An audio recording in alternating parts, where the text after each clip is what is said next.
오늘 저는 모든 것이 없어진 후에 알 수 있는 것이라는 제목으로 말씀을 함께 살펴보도록 하겠습니다. 욥기 1장 13절로 22절에 있는 말씀을 본문으로 해서 오늘 같이 한번 말씀을 살펴보겠습니다. 함께 우리 성경 말씀을 교독하겠습니다. 제가 훌수어를 읽고요. 성도님들께서 짝수절을 함께 읽어주시면 감사하겠습니다. 하루는 욥의 자녀들이 그 맏형의 집에서 음식을 먹으며 포도주를 마실 때에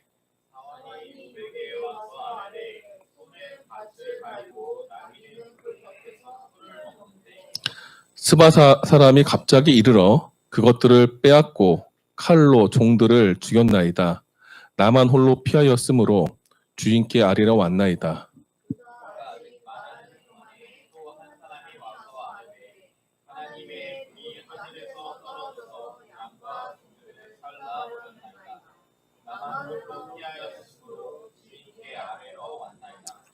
그가 아직 말하는 동안에 또 한 사람이 와서 아뢰되 갈대아 사람이 새 무리를 지어 갑자기 낙타에게 달려들어 그것을 빼앗으며 칼로 종들을 죽였나이다.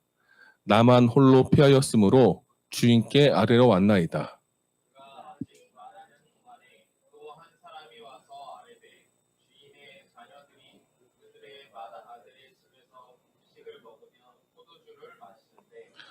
거친 들에서 큰 바람이 와서 집 내 모퉁이를 치매 그 청년들 위에 무너짐으로 그들이 죽었나이다.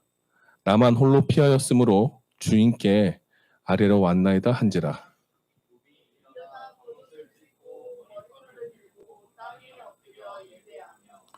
이르되 내가 모태에서 알몸으로 나왔사온즉 또한 알몸이 그리로 돌아가올지라.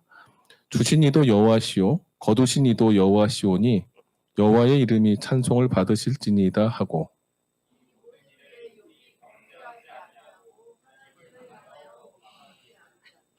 아멘. 욥의 이야기는 고통과 고난, 시험에 대한 이야기입니다. 오늘 이 욥의 모습을 가만히 보면 친구들을 통해서, 종들을 통해서 들리는 그 이야기는 좋은 소식이 아니죠. 근데 욥이 지금 하나님 안에서 복을 받고 인생이 잘 나가는 순간에 이렇게 시험을 당했던 모습 속에서 욥은 무엇을 잃었고 또 무엇을 얻었는지, 또한 우리들의 삶 속에서 우리가 무엇을 갖고 살아가야 되는지에 대해서 좀 살펴보는 시간을 갖도록 하겠습니다. 요즘 세상은 가진 것에 민감한 세상입니다. 흔히 우리들의 재산을 이렇게 측정해 볼 때 그 재산, 동산과 부동산 두 가지로 나누죠. 부동산이라는 것은 그 토지나 건물 같이 땅에 딱 붙어 있어서 쉽게 떼어놓을 수 없는 것을 부동산이라고 하고요. 동산은 부동산을 제외한 모든 재산들입니다. 뭐 컴퓨터나 에어컨 아니면 뭐 자동차 같은 것들 다 동산에 들어가죠.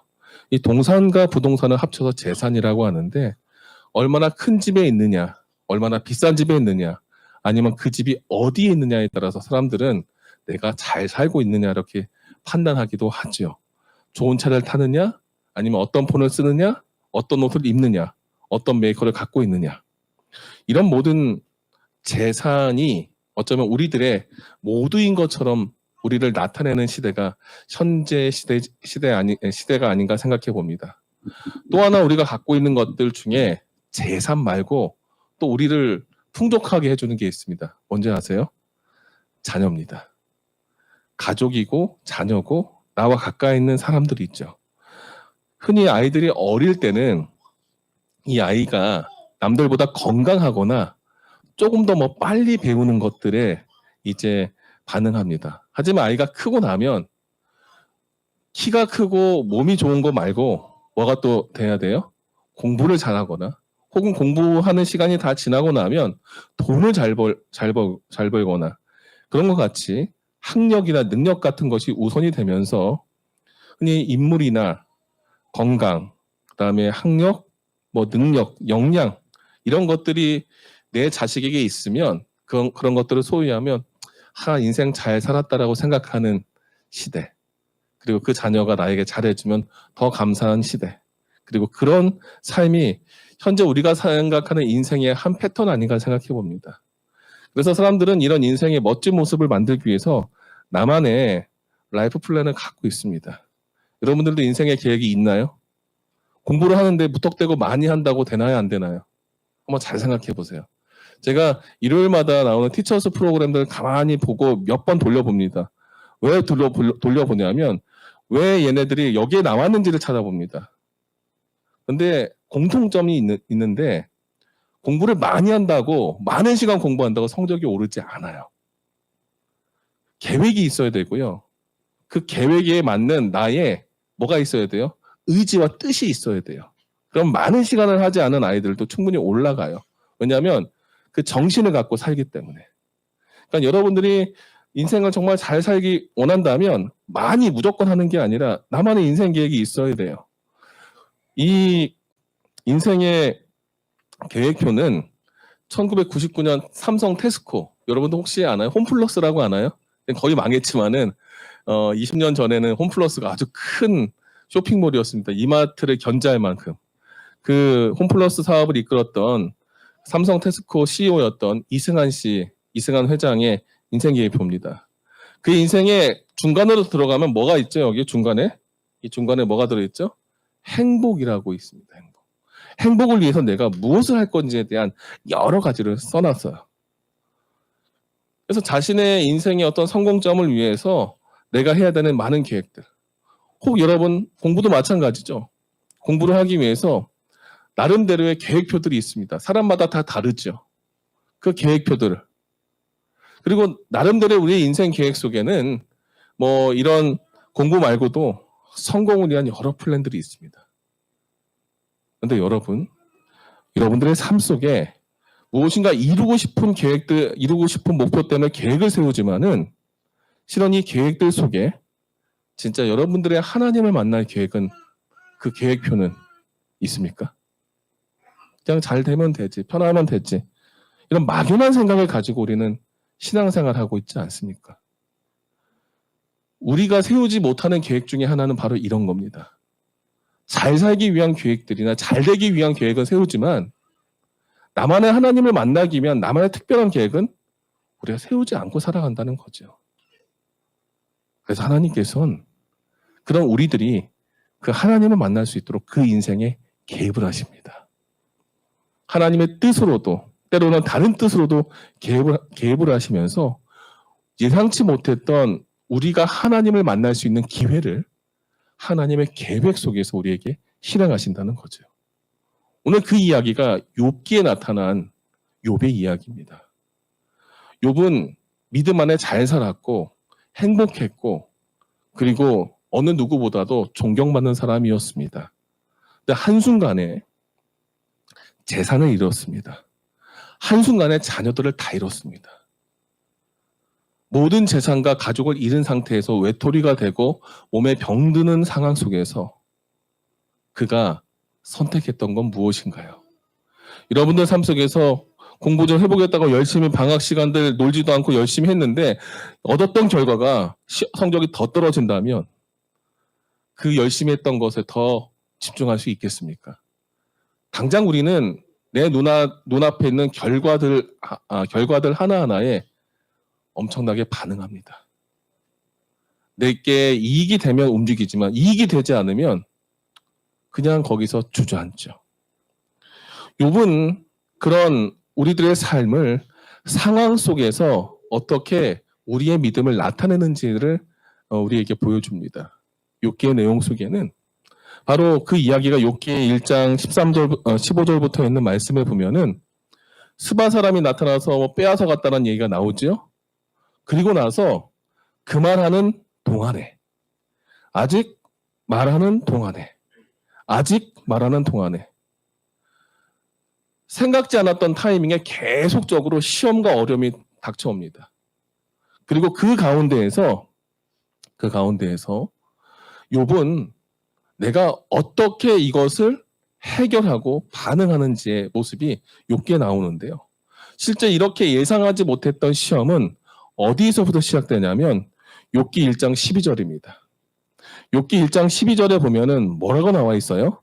사탄이 여호와 앞에서 어떻게 했다고요? 물러갔다는 겁니다. 왜 물러갔죠? 하나님과 내기를 했어요. 쉽게 말하면. 하나님한테 욥을 고발했어요. 이 사람 당신이 축복해주니까 하나님 잘 믿는 거고 순종하는 거지, 축복해준 결과를 다 가져가면 분명히 당신을 등 돌릴 겁니다. 욕할 겁니다. 그래서 하나님께서 욥에게 뭐라고 얘기하냐면 이 사람의 생명을 뺀 나머지는 다 가져가. 욥의 생명을 뺀 모든 건 다 가져가봐. 그 이야기와 함께 사탄이 바로 여호와 앞에서 떠나자마자 그가 사라지자마자 바로 사탄의 움직임과 함께 욥에게는 시련이 닥쳐오는 겁니다. 여러분이 살아가는 인생에 여러 가지 해결되지 않는 문제와 시련이 있을 때가 있습니다. 내가 풀려고 해도 풀리지 않고 더 꼬이는 문제들이 있어요. 그런데 여러분, 그 많은 문제들은, 대부분의 그 문제들은 하나님이 허락하시는 것이 아니라 사탄이 우리를 하나님과 떼놓기 위해서 끊임없이 우리를 움직이는 것임을 기억하십시오. 하나님은 우리를 시험하기보단 우리를 보호하고 움직이려고 우리 앞에 오시는 분이지만 사탄이 그것을 가로막고 사탄이 먼저 우리를 치면서 하나님으로부터 우리를 멀어지게 한다는 것을 기억하십시오. 오늘 욥기의 시작은 바로 그 얘기부터 합니다. 시험은 사탄이 움직이자마자 나타났고 움직임과 함께 이 영어 성경에는 어떤 말이 하나하나 나타날 때마다 한 사고가 계속적으로 욥에게 일어났다고 얘기합니다. While he was still speaking. While he was still speaking. While he was still speaking. 하나 나쁜 일 얘기하는 동안에 또 일어나고 또 일어나고. 사탄은 우리를 넘어뜨리기 위해서 우리의 상황을 봐주지 않습니다. 적당히 봐주면서 우리를 시험하지 않고요. 완전하게 우리를 눌러놓기 위해서 틈을 주지 않고 끊임없이 우리를 공격합니다. 그 모습이 요한계시록 13장 10절부터 11절에 나와요. 뭐냐면 사탄은 자신에게 굴복하게 하기 위해서 내가 갖고 있는 명예, 내가 갖고 있는 지위, 내가 갖고 있는 이 재물이 너희들의 하나님보다 위에 있다고 나는 자부하니 너희들 여기에 무릎 꿇어라. 사로잡히고 시험하고 그러면서 우리들의 믿음과 우리들의 인내를 끊임없이 공격합니다. 그러면서 이 사탄은 용처럼 말하면서 용이라고 하는 존재는 절대적인 힘을 갖고 있는 무서운 짐승이 있죠. 세상에서 우리가 저거 안 들으면 안 될 것 같아 하는 그 겁을 주면서 우리에게 옵니다. 그러면서 사탄이 시험하는 궁극적인 것들은 뭐냐면 이 땅에 살면서 매매라는 건 뭐죠? 사고 파는 거죠. 먹고 자고 살아가는 삶의 기반이 되는 매매를 못하게 하고 제한하면서 살아가는 삶 자체를 어렵게 만들 것을 분명히 요한계시록에 예언합니다. 사탄은 이 논리를 가지고 현재 우리들의 삶도 끊임없이 시험해요. 어떻게 시험하냐면 우리가 안식일을 지키는 것만큼 공부 안 하고 일을 안 하는 것만큼의 수입이 없을 거야, 안 될 거야라는 불안감을 조성하면서 하나님께 가야 될 시간을 자신과 내 자신을 위해서 쓰게 만듭니다. 그리고 우리가 세상의 최고가 되지 못하면 아무것도 못할 거니 세상의 최고가 되려면 나 따라와 하면서 여러 가지 재물이나 아니면 여러 가지 지혜와 지식들을 가지고 우리를 유혹합니다. 그래서 계시록 13장에는 사람의 수 666을 받는 사람들의 모습을 이 땅에서 편하게 매매하고 세상에 가장 적합하게 살아갈 수 있는 사람의 모델로 이야기합니다. 어떤 직장을 선택하든지 직장 안에서의 우리가 가져야 될 사명보다는 그 직장 안에서 편하게 살고 잘 살기 위한 것들을 먼저 생각하게 만드는 거죠. 그래서 이 사탄은 현재 우리들의 삶을 그렇게 공격하지만 현재뿐 아니라 과거에도 그렇게 했다는 거예요. 그래서 욥을 시험할 때 어떻게 했어요? 가축들을 다 죽였습니다. 그렇죠? 다 가져갔습니다. 그리고 종들 일꾼들을 다 죽이거나 뺏어갔습니다. 심지어 누구까지? 가족들, 자녀들까지도 다 흩어놨습니다. 약탈과 강도라는 인간의 힘을 빌어서 사탄은 움직였습니다. 하늘에 불이 내려서 동물들이 사라졌어요. 가축들이 사라졌어요. 때로는 땅에 바람이 났습니다. 인간이 생각하지 않았던 방법과 인간이 할 수 있는 모든 힘을 다해서 사탄은 하나님을 믿는 사람이 하나님으로부터 등 돌리게 하기 위해서 그가 갖고 있었던 지위와 명예와 능력과 모든 재물을 한 번에 뺏어간 거죠. 그 표현은 베드로전서 5장 7절과 8절에 이렇게 나와 있습니다. 너희 대적 마귀가 우는 사자같이 두루다니며 삼킬 자를 찾는다라고 얘기합니다. 사탄이 우리를 사자가 으르렁거리고 먹이를 먹을 그 준비를 하고 우리에게 덤벼드는 것을 표현하면서 우리가 우리의 염려와 우리의 근심과 우리의 삶의 문제를 하나님께 맡기라는 겁니다. 이 맡기라는 표현은 번역이 맡기다라고 이렇게 됐지만 실제 영어 표현은 뭐예요? 캐스팅이에요. 캐스트. 뭐라는 거예요? 던져버리라는 거예요. 왜? 삶의 문제 속에 내가 쥐고 있는 것 그 속에 사탄은 끊임없이 시험합니다. 내가 이만큼 성장했어. 내가 뭘 가졌어. 이런 것들을 통해 사탄은 시험하지만 사탄은 우리를 끝까지 하나 시험하지 못하는 게 있어요. 뭔지 아세요? 우리의 존재입니다. 생명은 건들지 못해요. 오늘 이 욥기에서는 사탄이 모든 것을 가져가도 하나 가져가지 못하는 게 뭐였어요? 우리의 생명, 욥의 생명이었습니다.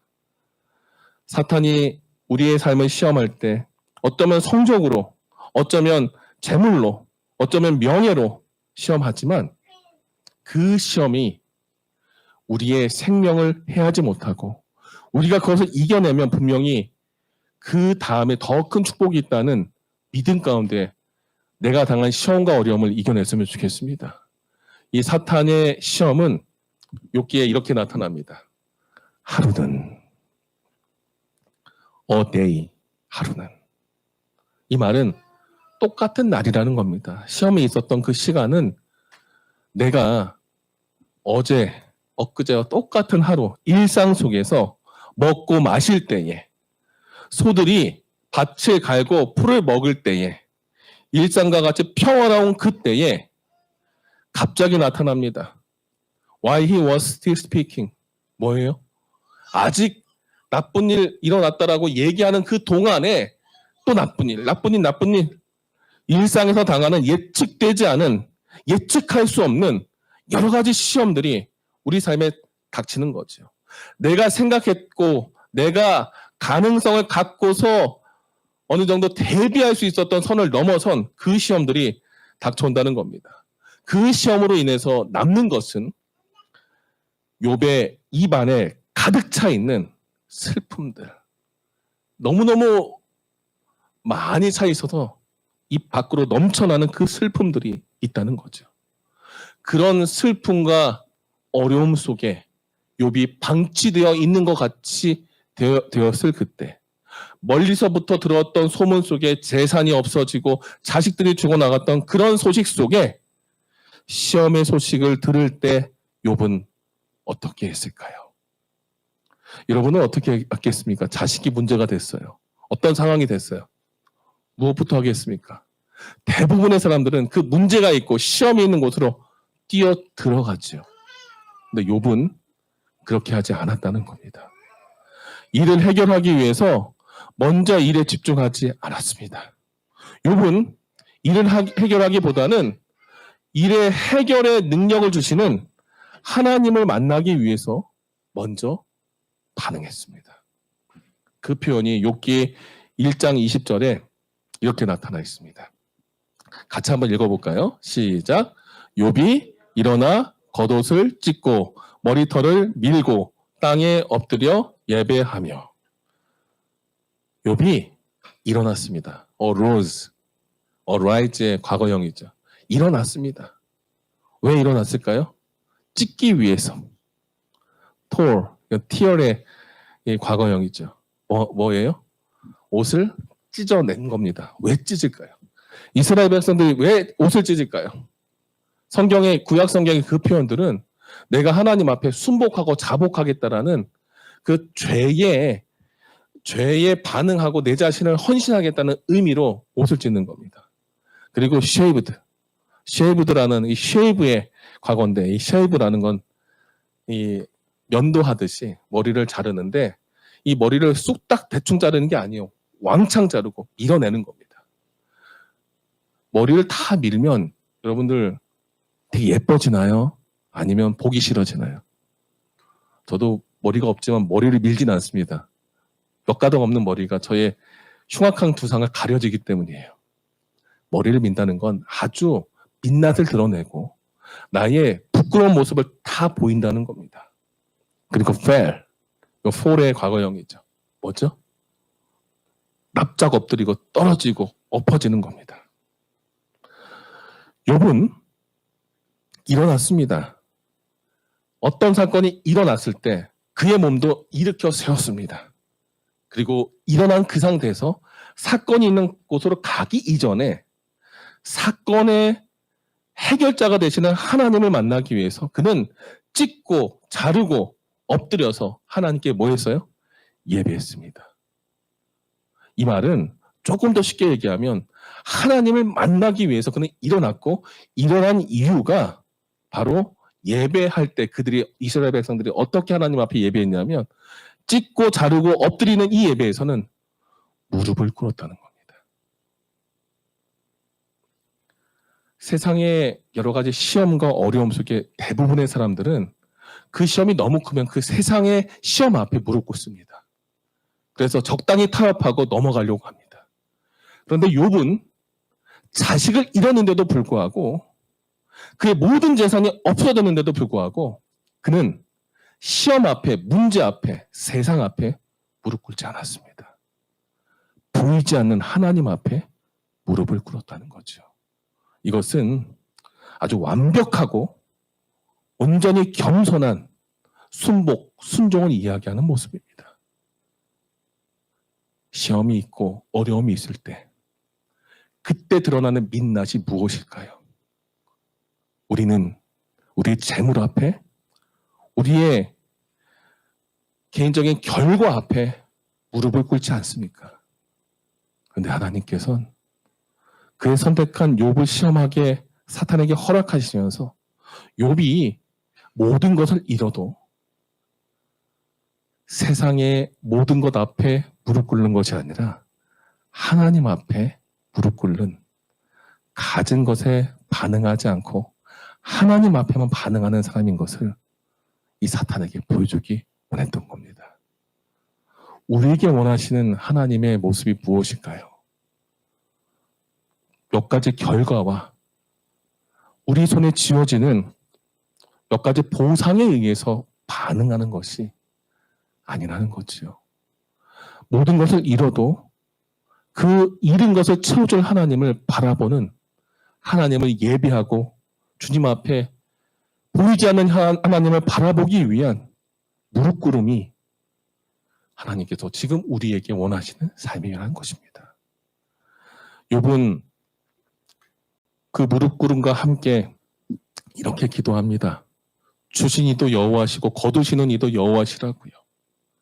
나는 알몸으로 엄마 배에서 나왔는데 이제 알몸으로 이 땅에 묻혀 죽을 사람인데 하나님, 이 모든 것 가져가신들 저 괜찮습니다. 아직 취하지 않은 하나, 아직 하나님께서 거두지 않은 하나 뭘까요? 주님 주신 생명인데 제가 살아있고 주님이 살아계시면 가져간 모든 거 채울 수 있으니 주님 감사합니다. 자식을 잃은 부모가 할 수 있는 기도가요. 모든 걸 다 잃고 신혼불량자가 된 상태에서 재기가 어려운 상황에서 병까지 얻었습니다. 이런 기도할 수 있을까요? 정말 욥은 그 마음의 중심에 하나님만 바라봤던 사람이죠. 이런 모습은 성경에 이렇게 나타납니다. 디모데전서에 바울은 우리가 세상에 아무것도 가지고 온 것이 없음에 또한 아무것도 가지고 가지 못하리니 갖고 있는 것에 집중하지 말고 있는 것에 족한 줄을 믿으라. 이미 우리가 받은 것이 충분하다 생각하고 공술의 공수거, 뭐죠? 빈손으로 왔다 빈손으로 가는 이 삶의 기본 원리를 받아들이고 그 빈 잔과 빈 공간에 하나님이 채워주실 것을 간구하라는 겁니다. 바울은 고린도후서에도 똑같이 이야기합니다. 내게 은혜가 족하다. 왜 족하냐? 마지막 10절에 내가 약한 그때에 강하다. 내 능력이 약한 데서 온전해지는데 하나님이 나의 모든 것을 채워주시는 분이니 결국 그분이 나를 만드시는 토기장이처럼 나를 그릇으로 만들었으니 그 그릇을 누가 채우신다고요? 하나님을 채우실 테니 지금 있는 거 비워져도 하나님이 그 남은 것을 더 멋지게 내 삶에 채우실 것을 온전히 바라보는 그 믿음. 즉 욥의 믿음은 내게 주어진 상황, 그 흐름을 넘어선 믿음이었습니다. 남들이 이야기하는 기준과 세상의 기준 속에 나타난 그 믿음이 아니라 어떤 믿음이에요? 나만 알고 있고 내가 굳건히 잡고 있는 그 믿음과 그 신념이었다는 것이죠. 이 찰스 스윈돌 목사님이 썼던 욥이라고 하는 책에는 이런 모습이 담겨 있습니다. 이 표현이 되게 인상적이었어요. 이 욥의 시련을 그는 표현하기를 하나님께서 한 사람이 썼던 글을 인용하면서 하나님께서 죽음을 위한 예행 연습을 하셨다. 모든 것은 하나님께 속한 것이고 명백한 것은 우리가 요구하는 것이 아니라 다 선물로 주어져서 받은 것이니 잘못됨 없이 돌려받는 것이다. 시험의 결과가 정말로 비참할지라도 하나님이 허락했으면 잘못이 있다 없다? 없다는 거죠. 그러면서 욥은 자신이 당한 이런 어려움 속에 이 비참한 결과를 기뻐했다는 겁니다. 왜요? 눈으로 보이는 비참한 결과 이전에 하나님이 주셨으니 채우실 것에 대한 믿음으로 그 다음을 봤다는 겁니다. 그런 믿음이 지금 내 삶의 불평과 불만으로 나타나는 하나님 앞에 호소와 같은 하나님을 욕되게 하는 그 모습을 넘어서서 욥은 성경에 이렇게 기록되어 있습니다. 이 모든 일에 뭐 하지 않았다고요? 범죄하지 않았다고요. 이게 약간 번역이 좀 약간 무겁게 됐지만 이런 표현이에요. 모든 것에 욥은 죄 짓지 않았습니다. 범죄라는 표현보다는 죄 짓지 않았다는 표현이 약간 가볍죠. 이 말은 말로라도 마음으로라도 원망하지 않았다는 겁니다. 그래서 하나님을 향해서 원망하지 않았다. 하나님에게 나쁜 것을 요구하고 나쁜 것을 전가시키지 않았다는 표현을 이렇게 번역했습니다. 하나님 왜 나에게만 이런 시험 주세요? 이런 말조차도 욥은 했다 안 했다? 안 했다는 겁니다. 아, 욥의 믿음이 대단해요. 저도 따라가기 어렵습니다. 그런데 욥은 왜 그렇게 할 수 있었느냐 하면 가진 것에 기도를 했던 사람이 아닙니다. 하나님 이거 주십시오. 하나님 이거 해결해 주십시오. 저에게 이 정도는 주셔야 되죠? 이런 기도했던 사람이 아니라 하나님 저와 함께 해 주십시오. 어려움이 있는데 하나님 함께 해 주시면 제가 주님께서 알려주신 대로 해결해 보겠습니다. 결과는 모르겠지만 하나님 지금 저와 함께 해주신다면 외롭고 힘든 그 마음 극복해 보겠습니다. 하나님 제 앞길 가는 게 너무 막막하고 제가 오래 세웠던 계획들이 이루어질지는 모르겠지만 제가 힘들 때뿐 아니라 기쁠 때도 함께 해주세요 하나님. 그러면 결과에 상관없이 하나님 전 기쁠 것 같습니다. 이 욥은 함께 하기 위한 기도를 드렸던 사람이었습니다. 그래서 이 욥기 1장 13절부터 22절에는 욥의 모습에 이 모습이 나타납니다. 이 잔 바틀러가 썼던 이 주석에 이 표현이 되게 인상적이었습니다. 욥의 모습은 시험과 어려움이 있을 때에 눈물을 흘렸습니다. sorrowing. 슬퍼하고 눈물을 흘렸습니다. 근데 그것은 내 모든 걸 잃은 것에 대한 슬픔이 아니라 다시 한번 하나님을 만나기 위한 그 슬픔을 가지고 나아갔다는 겁니다. 두 번째, 욥의 모습은 순복했습니다. 서브미션. 온전하게 순종했습니다. 하나님께서 허락하신 것이다 생각하고 비극적인 결말마저도 온전하게 내 마음에 수용했다는 겁니다. 그리고 세 번째, 스타디 페스티니스는 분명하게 이 모든 것을 바라보고 하나님이 내 앞에 있다고 생각하고 보이는 것은 비극적 현실이지만 그 뒤에 계신 하나님을 분명히 예배하기 위해서 내 삶을 분명하게 세웠습니다. 고든 잣대를. 네 번째는 스피킹. 고백하고 호소한 겁니다. 그 말은 시험 중에 있고 어려움 중에 있어도 이거밖에 안 돼서 힘들어서 그것이 아니라 미래지향적이고 이 하나님의 섭리가 어디 있는지 찾으면서 경건의 모습을 잃지 않는 모습, 그의 품격을 잃지 않았습니다. 내 몸이 망가지는 상황 속에서도 나의 품격을 잃지 않는 그 모습, 믿음의 품격을 유지하는 경건의 모습을 유지했습니다. 마지막 다섯 번째는 거룩함입니다. 고난 속에서도 하나님 앞에 거룩한 성도의 모습을 유지했습니다. 욥은 상황과 세상의 흐름과 주변의 이야기와 내게 닥칠 여러 가지 가까운 미래의 시험들로 그의 삶을 비교하지 않았습니다. 그는 신념에 찬 사람이었습니다. 그는 그 상황 속에서 분명히 하나님께서 답을 주실 것이다라는 생각을 가지고 모든 것을 받아들였습니다. 교회 증언 1권 202쪽을 읽다 보니 이 표현이 있었습니다. 예수께서 성소에 계시는 동안, 저 하늘 성소에 계시는 동안 통치자들과 백성들을 제어하는 하나님의 영을 이제 사람들이 느낀다는 겁니다. 그런데 이 세상의 모습을 이 교회 증언에는 엘렌 지 화이트가 이렇게 표현합니다.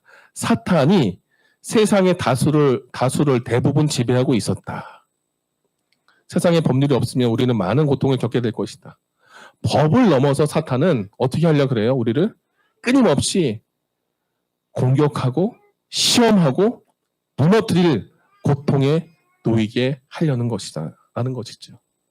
결국 우리가 사는 세상의 시스템 안에, 사회 시스템 안에 살아갔지만 우리는 이 땅의 시스템에서 녹아져서 여기만 존재할 사람이 아니라 예수님이 이 땅에 오실 때 이 세상을 넘어서서 그 다음 하나님께서 주시는 세상으로 나아가야 될 사람이 있기 때문에 이 땅에서 때로는 어려움과 힘든 고난 속에 고통을 겪을지언정 우리의 눈에 보이지 않는 그 하나님을 우리는 끝까지 붙잡아야 된다는 것이죠.